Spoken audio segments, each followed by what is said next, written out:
Hormones மேலுக்கு affect ஆகுமா இல்லையா அப்படிங்கிற கேள்வி நிறையா பேருக்கு இருக்கும்.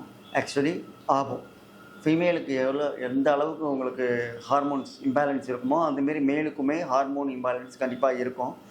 ஸோ அப்படி ஹார்மோன் இம்பேலன்ஸ் இருக்கா இல்லையான்னு தெரிஞ்சுக்கிறதுக்கு ஒரு 6 ஹார்மோன்ஸ், டாப் ஹார்மோன்ஸ் இருக்குது. அந்த ஹார்மோன்ஸ் மட்டும் நீங்கள் டெஸ்ட் பண்ணிக்கிட்டீங்கன்னா உங்களுக்கு better.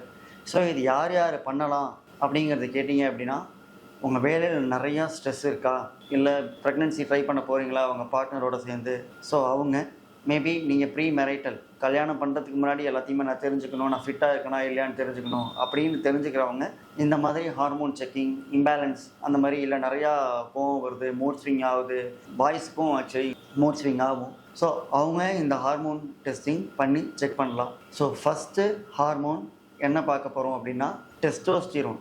Second hormone free testosterone. Third dihydrotestosterone. Fourth androstenedione. Fifth sex hormone binding globulin. Sixth human growth hormone. So இந்த 6 ஹார்மோனையும் நீங்கள் அனலைஸ் பண்ணி செக் பண்ணி வச்சுக்கோங்க. இன்கேஸ் நான் சொன்ன மாதிரி ப்ரீ ப்ரெக்னென்சி இல்லை ப்ரீ மேரிட்டல் அந்த மாதிரி என்ன இருக்குது, இல்லை மூட் ஸ்விங் நிறையா இருக்குது அப்படின்னா இதை கண்டிப்பாக நீங்கள் செக் பண்ணி பார்க்கலாம்.